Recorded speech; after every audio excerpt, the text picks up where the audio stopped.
A ball falls out of the Miami sky and changes a World Cup. Norway have the game won, 1 goal from the semifinals. Then, a goalkeeper's clearance climbs into the roof of the stadium, kisses a camera wire, and drops straight down into England's feet. Everyone in the building sees it. The cameras see it.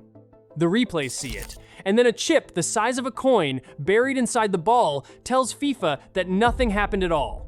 So who do you believe? Your own eyes? Or the machine? Here is what the machine decides. The goal stands. Bellingham's strike counts. England are level when they should be finished, and from that moment, Norway are done. No stoppage, no dropped ball, no review. A single sensor inside the leather looks at the most important goal kick of Norway's tournament and reports back one word: nothing. And FIFA takes that one word over the eyes of every player, every coach, and every camera operator inside Hard Rock Stadium. That verdict still stands tonight, and it is the only reason England are in the semifinals and Norway are on a plane home. So go back to the 90 seconds that end a nation's World Cup. Norway are leading, and they have earned it. Brave, organized, hard to break down, and Andreas Schjelderup punishes a sloppy England for the opener. Deep into first half stoppage time, Norway's goalkeeper Ørjan Nyland does the simplest thing in the sport. He picks up the ball and launches a clearance downfield, a goal kick, the most ordinary restart there is. And then, the ball does something a ball is not supposed to do. It climbs, and near the top of its arc, it stumbles. The flight bends, the path breaks, as if the ball has brushed against something in the air that no one on the grass can reach. It drops fast and flat, straight into the stride of Elliot Anderson. Anderson drives forward. He feeds Anthony Gordon down the left. Gordon cuts it back inside, and there is Jude Bellingham. One touch, past Torbjørn Hegem, low into the corner, past Nyland. 45+2, 1-1. And a stadium full of people who have just watched something strange begin pointing at the sky. Because hanging above that pitch is a Spidercam. You have seen its work in every big match without ever learning its name. A robotic camera strung between 4 cables, one anchored to each corner of the ground, gliding above the players to feed broadcasters, the swooping aerial shots, and the view from behind every penalty. It hangs high, roughly 20 to 25 meters over the grass, high enough that only a real clearance ever climbs into its space. A goal kick from a keeper with a strong boot. Exactly like the one Nyland has just struck. Norway's players do not wait for a replay. They react in the moment, the way you only react when you have seen something with your own eyes. Nyland slaps the turf. Haaland spins toward the officials. On the touchline, the bench erupts, one coach jabbing a finger up at the wire while the manager storms toward the referee.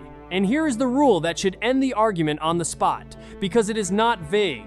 If the ball strikes an overhead object, a cable, a camera, anything hanging above the field, and it stays in play, the referee must stop the match at once. No play on.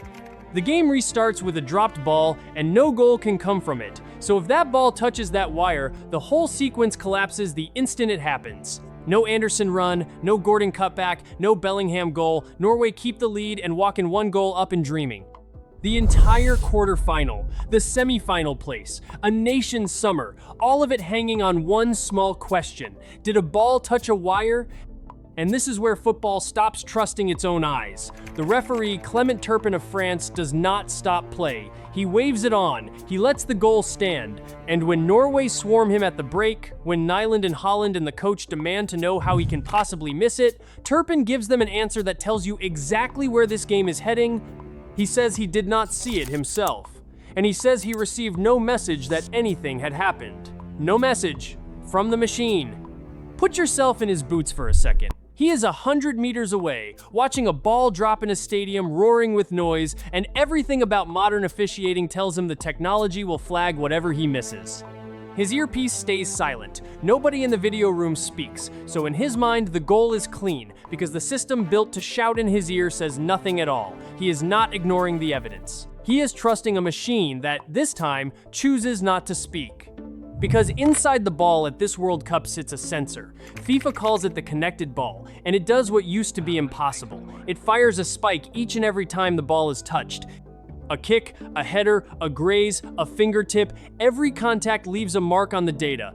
FIFA even has a name for that mark. They call it the heartbeat of the ball. Most of the time, that sensor is a gift to the sport. It rules on offside down to the finest margin, it confirms whether the whole of the ball has crossed the line, and it does all of it in seconds, quietly, without a single fan noticing. When it works, it is the closest thing football has ever had to a lie detector, which is exactly why what FIFA says next carries so much weight. Because FIFA does not talk about the replay, they do not talk about the wire, they talk about the heartbeat. Before England's goal, they say, the sensor in the connected ball shows no peak while the ball is in the air, no spike, no pulse. And therefore, in their words, no evidence that the ball touches the overhead wire or changes direction. Flat line, case closed. The ball does not feel it, so it does not happen. Now, to be fair, and this is where honest people have to slow down, the footage is not a clean confession. The angles are awkward, the wire is thin, the Florida sky is bright, and the ball is small and moving fast. And depending on the frame you freeze, you can talk yourself into contact or right back out of it. FIFA is not inventing that doubt. The naked eye on its own would struggle to convict. But then a broadcaster rebuilds the flight of the ball in 3 dimensions, tracing its path through the air as a clean, smooth curve. And on that curve, right at the height where the Spidercam wire hangs, there is a bump. A small stutter in a line that should be perfectly smooth. The kind of stutter a ball makes when it clips something it was never meant to touch. So you are left with 2 witnesses who flatly disagree. On one side, the replay, the 3-dimensional trace, the goalkeeper who kicks it, the striker who watches it, the coach who sees it fall in front of his own bench, and a rule written for this exact moment. On the other side, 1 chip, 1 flat line, and 1 governing body that decides the chip wins. And for now, the chip wins everything. Every eye in that stadium loses to a single line on a graph. And if you want the big calls at this World Cup explained honestly instead of buried under a press release, subscribe to the channel and turn on the bell, because this tournament has become a fight over who controls the evidence, and we are following every twist of it. Because there is one more layer to this, and it is the layer that should genuinely frighten the people who run the game. There is a system built for exactly this moment. The video assistant referee, a second official sitting in a room full of screens, whose entire job is to catch what the referee on the grass cannot. A goal is the single most reviewable moment in the sport. Any contact, any interference in the phase of play that leads to a goal is fair game for that room to check and check again. The video official that day is Jérôme Broussard of France, and by every account available, the incident is never properly reviewed. Play simply carries on. A former Premier League referee, Mark Clattenburg, watches it unfold and says out loud what a lot of officials are quietly thinking, that an attacking phase leading to a goal is reviewable, and that this one should have been caught. It is not. So sit with the full shape of it.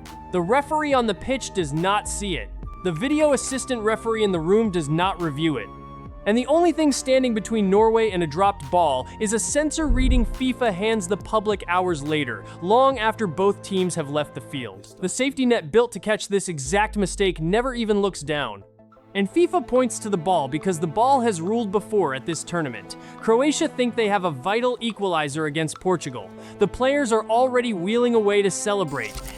Then the same connected ball sensor speaks. It has caught a touch off a Croatia player moments earlier. The move is offside, and the goal is gone. That time, nobody can argue, because the machine is catching a player out rather than clearing one. That is the version FIFA wants in your head, the honest witness, the tiebreaker that ends the shouting. But the England goal is the mirror image of it. Against Croatia, the machine finds a contact and kills a goal. Against Norway, it finds no contact and saves one. Same sensor, opposite result, and the second time, it just happens to rescue the tournament favorite from a flight home. And understand what that goal is worth, because the scoreline hides it. That equalizer does not just make it 1-1, it keeps England alive. Without it, Norway carry the lead into the break and very likely close the game out, and it is Norway, not England, marching into the last 4. Instead, England reach halftime level, drag the tie into extra time, and Bellingham strikes again to finish the job. Take the goal away, and England are out tonight. Leave it in, and they are 90 minutes from a World Cup final into a semi-final against the winner of Argentina and Switzerland. A whole tournament turns on a reading that not one Norway player can see, touch, or replay for themselves. To their enormous credit, Norway do not hide behind it. Their manager, Stale Solbakken, is asked straight out whether the Spidercam deserves an assist for England's goal, and he does not dodge. He says the ball falls down out of the sky, that it changes direction, that everyone on his bench sees it happen, and that the whole thing is bizarre. But he flatly refuses to make it the story of the night. He insists it is not the reason they lose. And Erling Haaland, born in England, even wishes his English club teammates well for the rest of the tournament. There is no conspiracy theory coming out of Norway. Just a group of people who trust what they watch with their own eyes, being told by football's governing body that their eyes do not count. And that is the thread that should keep FIFA awake as this tournament heads for its climax, because the ball has just set a precedent that governs everything still to come.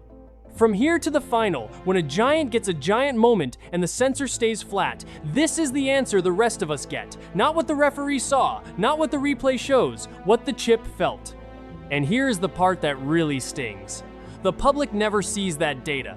There is no graph on the big screen, no readout for the fans, no way to check the machine's work. You are simply told the heartbeat stayed flat and asked to trust it. And England carry that same ball, that same sensor, and that same silence into a semi-final only days away. The technology sold to end the arguments has just produced the loudest one of the summer, and it is FIFA, not the team that lost, left holding the damage. Because the instant fans stop believing the result on the pitch is the real result, the machine has not saved the game. It has replaced it. So come back to where we started. A ball falls out of the Miami sky, bends in a way a ball never should, and drops into the feet of the team that needs it most. Every human being who sees it live believes the same thing, and a chip the size of a coin tells them all they are wrong. Maybe the sensor is right, maybe the heartbeat truly stays flat, and the wire never touches the ball, and the whole thing is a trick of a bright Florida sky. That is genuinely possible. But notice what has just happened to the sport we love. The ball is now a more trusted witness than the people playing the game. A flat line on a sensor outranks a stadium full of eyes. And FIFA can wave away a rule written in black and white by pointing at a graph the rest of us are never allowed to see. England march on, Norway fly home, and the next time a giant needs a moment in a giant game, the question will not be what the referee saw, it will be what the ball felt. And whether, when the machine says no, any of us are still allowed to disagree.